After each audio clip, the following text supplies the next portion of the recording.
Hello everyone, welcome in the lecture 7th of construction planning and scheduling. Last lecture में हमने discuss किया था different types के events और उन इवेंट्स में हमने एक न्यूमेरिकल भी सॉल्व किया था। आज हम डिस्कस करेंगे द ऑर्डर और sequence related various events as successor and predecessor. Okay, दो तरीके के सीक्वेंस और रिलेट्स होते हैं डिफरेंट इवेंट्स के बीच में, जो कि होते हैं first one successor and second one predecessor. Successor होता है द इवेंट और events that follow another event are called successor event to that event. अगर हम बात करूँ, यहाँ पे मैंने एक बना रखा है network diagram. Event 2 and event 3 are successor event to event 1। Okay, event 1 के सक्सेसर इवेंट है 2 एंड 3 और 2 एंड 3 का सक्सेसर इवेंट है 4। बट यहाँ पे अगर हम बात करूँ कि 1 के सक्सेसर इवेंट इनमें से कौन कौन से हैं, तो 1 के सक्सेसर इवेंट 2 भी है, 3 भी है और 4 भी है। अब होता कि इनमें से भी आपको डिफ्रेंशिएट करना होगा, तो उसके लिए आगे कुछ कह रहा है यहाँ पे, देखिए। The events that immediately follow another event without any intervening ones are called immediate successor event to that event। अगर हम बात करूँ 2 और 3, तो 2 और 3 जो है वो immediate successor event है 1 के, बट इसमें जो 4th वाला है वो भी successor event है 1 का, बट 2 और 3 जो है वो immediate successor event है 1 के। ओके, अगर हम बात करूँ 2, 3 एंड 4 तीनों ही सक्सेसर इवेंट है 1 के, ये भी एक राइट है। ओके, ये राइट आंसर है। अगर हम बात करो 2, 3 एंड 4 सक्सेसर इवेंट है 1 के, ओके, ये राइट आंसर है। अगर हम बात करो कि 2 and 3 are the immediate successor event of 1, तो ये भी एक राइट आंसर है। सेकेंड है प्रीडियूसर इवेंट। द इवेंट और events that occur before another event are called predecessor event to that event. अब बात करते हैं कि जो इवेंट 1 है,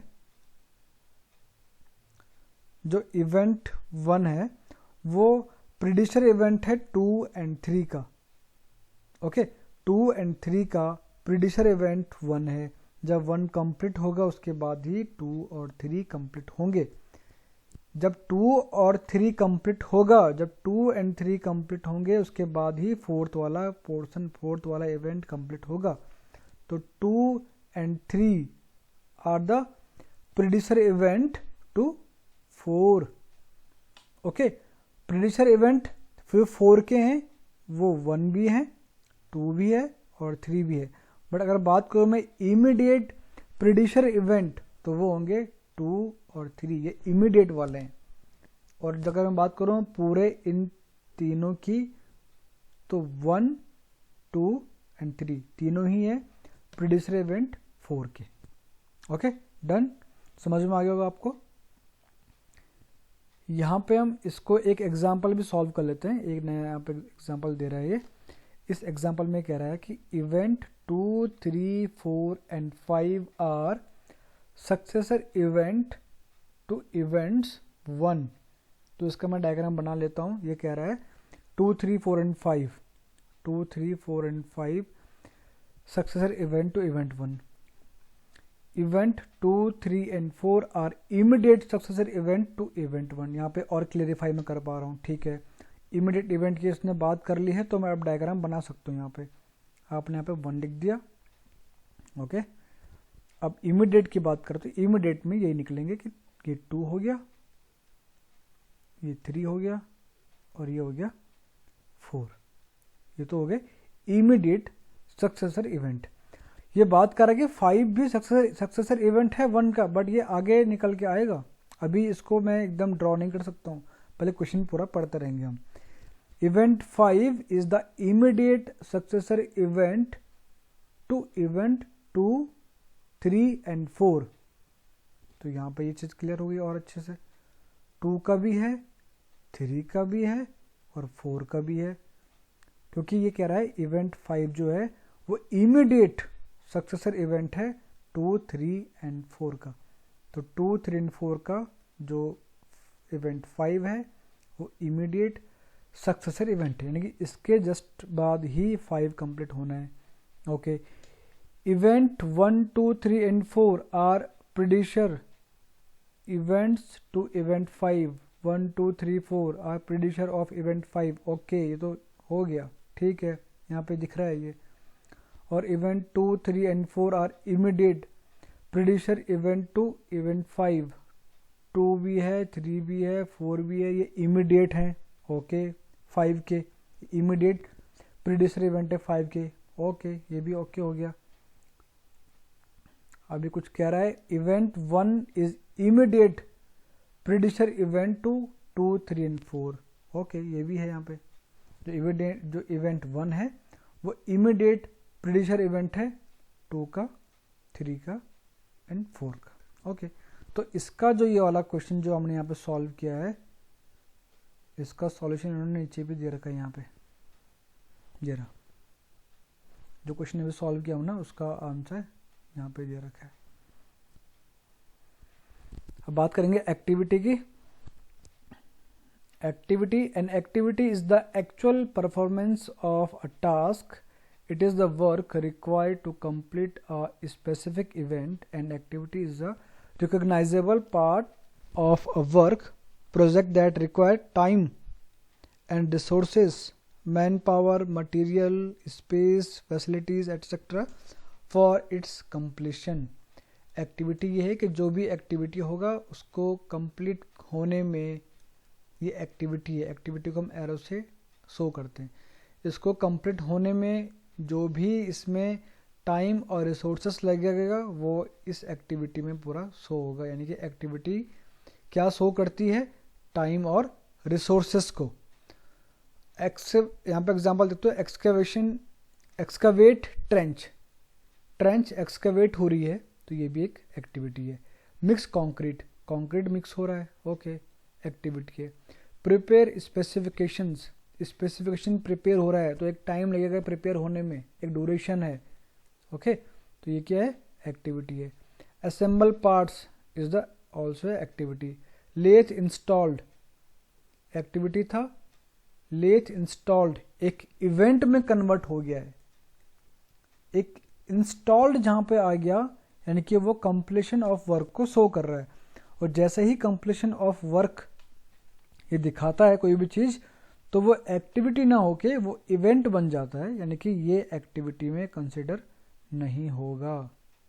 ओके, डिजाइन कंप्लीटेड तो ये भी एक्टिविटी में कंसिडर नहीं होगा। प्रिपेयर बजट तो ये एक्टिविटी में है, क्योंकि अभी प्रिपरेशन हो रहा है बजट का, तो एक टाइम लेगा वो भी, प्रिपरेशन ऑफ बजट। ओके, तो ये भी एक एक्टिविटी में काउंट होगा। नेक्स्ट पार्ट है इसका representation and identification of activity. In a network diagram activities are represented by simple arrow usually drawn from left to right और right में arrow बना देंगे। The length of arrow does neither represent the magnitude of work involved nor the time required for its completion। यानी कि suppose that मैं एक बात करता हूँ, यहाँ पे ये इवेंट A है, ये इवेंट B है, मैंने एक एरो ड्रॉ किया। एंड अगर हम बात करें यहाँ पे एक इवेंट C मैंने ऐसा ड्रॉ किया, इवेंट D मैंने ये ड्रॉ किया और एंड पे जाके ये एंड हो गया। तो इसका मतलब ये नहीं है कि अगर आपको यहाँ पे लेंथ दिख रही है ज़्यादा इवेंट A और B के बीच में जो एक्टिविटी है, तो ये ज़्यादा टाइम कंज्यूमिंग है, ऐसा बिल्कुल भी इसका मतलब नहीं है। क्योंकि लेंथ का मतलब ये नहीं यहाँ पे कि ज़्यादा टाइम ले रहा है। शॉर्ट लेंथ का मतलब ये बिल्कुल नहीं है कि ये कम टाइम ले रहा है। ओके, यानी कि जो एरो है, तो length of arrow does neither represent the magnitude of work involved nor the time required for its completion. ये टाइम जो लगेगा इसमें, ये आपको इसमें अलग से शो करना होगा। 7 वीक या 6 वीक या 4 वीक या 2 वीक जो भी है, एज पर स्पेसिफिकेशन और शेड्यूलिंग वो आपको यहाँ पे लिखना होगा, आपको यहाँ पे स्पेसिफाई करना होगा। बट एरो जो है वो एरो का लेंथ जो है वो ड्यूरेशन ऑफ और टाइम को बिल्कुल भी रिप्रेजेंट नहीं करता है। ओके, ये एक नेटवर्क या एक रिलेशन दिखाएगा इन सारे इवेंट्स के बीच में। और ये क्या है, एरो जो है वो क्या है, एक्टिविटी। तो एक्टिविटी के थ्रू इवेंट्स के बीच में नेटवर्क या रिलेशन दिखाने का तरीका है। इसमें इसकी हेल्प से ऐसा बिल्कुल नहीं है कि ये आपको टाइम भी बता रहा होगा। Okay, activity 2 and 3, activity P, ये आइडेंटिफिकेशन ऑफ एक्टिविटी है कि एक्टिविटी पी इसने यहाँ पे बता दिया कि कौन सी एक्टिविटी यहाँ पे चल रही है। इंस्टॉल्ड मशीन एक्टिविटी 2 एंड 3 के बीच जो होगा वो इंस्टॉलेशन चल रहा है मशीन का, तो ये डिस्क्रिप्शन ऑफ एक्टिविटी को शो कर रहा है। Okay, activity A, excavate trench, activity B, fixed side board, activity C, concrete foundation and activity P, construct roof. तो इस एक्टिविटी को अगर ये ड्रॉ करे सपोज दैट, तो ये कैसी एक्टिविटी होगी,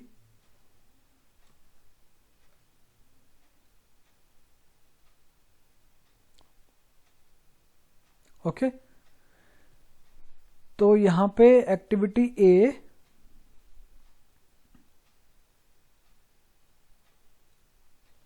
क्या हो गया पेन को,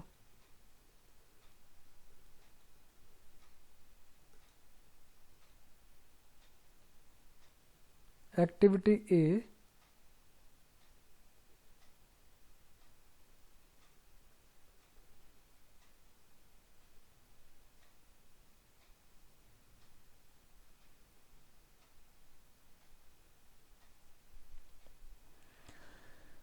स्टार्ट। तो एक्टिविटी ए जो है ये बी को रिप्रेजेंट करेगा और बी सी को और सी करेगा पी को। ओके, इस तरह से शो होगा यहाँ पे। और आगे ये कुछ बात कर रहे हैं कि inter relationship, parallel activity and serial activity. Parallel activity होगा those activity which can be performed simultaneously and independently to each other are known as parallel activity. For example, activity कोई भी इवेंट है उसकी दो एक्टिविटी आगे होनी है और उन एक्टिविटी का नाम है A and B. Activity A का डिस्क्रिप्शन है कि फिक्स इलेक्ट्रिक फिटिंग, तो इलेक्ट्रिक फिटिंग यहाँ पे एक साइड चलेगा वर्क, और सेकंड साइड है जो बी एक्टिविटी है कि फिक्स सैनिटरी फिटिंग। तो इलेक्ट्रिक फिटिंग का सैनिटरी फिटिंग से कोई मतलब नहीं है अगर आप कंस्ट्रक्शन कर रहे हो सुपर स्ट्रक्चर में। तो यानी कि ये दोनों ही वर्क पैरेलली वर्क कर सकते हैं, दोनों ही जो एक्टिविटी हैं ये पैरेलल चल सकती हैं, तो इसको कहते हैं पैरेलल एक्टिविटीज। ओके, दोनों ही, यानी कि इलेक्ट्रिकल फिटिंग भी चल रही है और साथ में आपको सैनिटरी वर्क का फिटिंग भी चल रहा है, तो दोनों ही वर्क पैरेलल अलाउड हैं, पैरेलल कर सकते हो आप इनको। अगर बात करें सीरियल एक्टिविटी की, उसमें है एक्सकेवेशन ऑफ फाउंडेशन एंड उसके बाद है कंक्रीट इन फाउंडेशन। तो क्या ये दोनों एक्टिविटी पैरेलल चल सकती है? नहीं, क्योंकि जब एक्सकेवेशन हो जाएगा फाउंडेशन का उसके बाद ही तो आप कंक्रीटिंग कर पाओगे उस पर। ऐसा तो है नहीं कि ये फाउंडेशन है आप एक्सकवेट भी कर रहे हो और कंक्रीटिंग भी कर रहे हो, ये तो पॉसिबल ही नहीं हो पाएगा। यानी कि ये वाला वर्क जो है ये सीरियल में ही हो पाएगा कि पहले आपने एक्सकवेट कंप्लीट किया, देन आप देन आप कंक्रीटिंग कंप्लीट कर रहे हो। ओके, तो ये होगा सीरियल एक्टिविटी और ये है पैरेलल एक्टिविटी। सेम इसमें भी ऐसी ही आता है प्रीडिसर एक्टिविटी और सक्सेसर एक्टिविटी। इसका कॉन्सेप्ट भी यहाँ पे उतना ही है।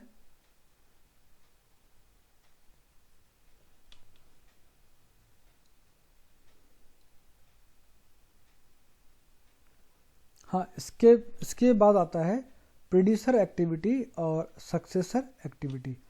सेम वही कॉन्सेप्ट यहाँ पे भी होता है, एक्टिविटी और activities that are required to be performed before another job और activity can begin are called predecessor activity. अगर मैं बात करूं ए बी एक्टिविटी है, सॉरी ये इवेंट है और ये एक्टिविटी है,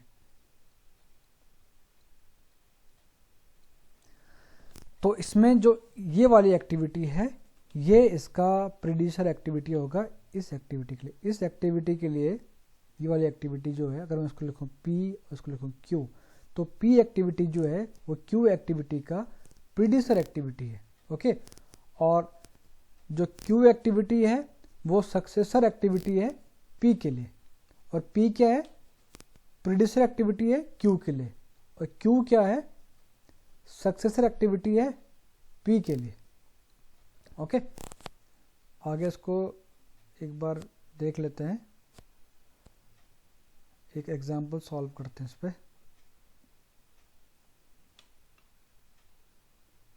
ये यहाँ पे देखो एग्जाम्पल है, activity A B C D और E। ओके, और ये इसमें कह रहा है give the list of predecessor and successor activity to each activity. तो यहाँ पे लिखो आप, यहाँ पे आप लिखो एक्टिविटी। ओके, यहाँ पे आएगा ये प्रीडिसेसर और यहाँ पे आएगा सक्सेसर। ओके, एक्टिविटी है A B C D और E। ओके, A एक्टिविटी का प्रीडिसर एक्टिविटी कौन सा है, A एक्टिविटी का प्रीडिसर एक्टिविटी यहाँ पे नहीं है तो यहाँ पे नहीं आएगा। A एक्टिविटी का सक्सेसर एक्टिविटी कौन सी है, C भी है और E भी है। ओके, C और E। A एक्टिविटी का अगर देखें, A एक्टिविटी का C और E दोनों ही सक्सेसर एक्टिविटी है, D नहीं आएगा क्योंकि D तो B एक्टिविटी का सक्सेसर एक्टिविटी है। तो A की लाइन में जो आ रहे हैं, भले हो यहाँ के मर्ज हो जाए बट वो A के लाइन में आ रहे हैं, तो C और E, तो C है और E है सक्सेसर एक्टिविटी। C भी है E भी है, बट C इसमें क्या है, इमीडिएट सक्सेसर एक्टिविटी है, तो इसको आप थोड़ा स्टार लगा के यहाँ पे ऐसा करते हैं। एक्टिविटी ई का जो सी वाला एक्टिविटी है वो सक्सेसर एक्टिविटी है इमीडिएटली।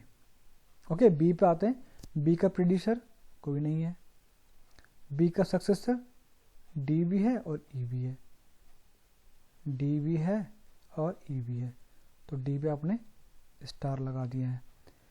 सी के लिए प्रीडिसर, सी के लिए प्रीडिसर इससे पहले तो ए हुआ था, तो ए इसके लिए बन गया प्रीडिसर, स्टार लगा दो क्योंकि ये इमीडिएट प्रीडिसर है। और इसका सक्सेसर कौन सा हो गया, ई वाला, तो ई इसका सक्सेसर बन गया, इमीडिएट सक्सेसर। डी के लिए कह रहा है प्रीडिसर, बी बन जाएगा, उससे जस्ट पहले इमीडिएट है, और उसके जस्ट बाद, डी के जस्ट बाद ई है, तो ई इसका क्या हो गया, सक्सेसर हो गया। और इसके लिए क्या है, ई के लिए प्रीडिसर कौन सा है, ए भी है, सी भी है, बी भी है और डी भी है। ई के लिए ए सी बी डी ये चारों हैं, तो ए भी है, सी भी है, बी भी है, डी भी है, बट सी और डी जो है वो इमीडिएट प्रीडिसर है, तो इमीडिएट वाले पे थोड़ा स्टार लगा लो, इमीडिएट वाले पे आइडेंटिफाई के लिए। और इसका जो सक्सेसर एक्टिविटी होगा इसके बाद जिसको होना है वो हमें मालूम नहीं है, तो यहाँ पे आप डैश लगा लो। ओके, तो ये बन गया है इसका आंसर।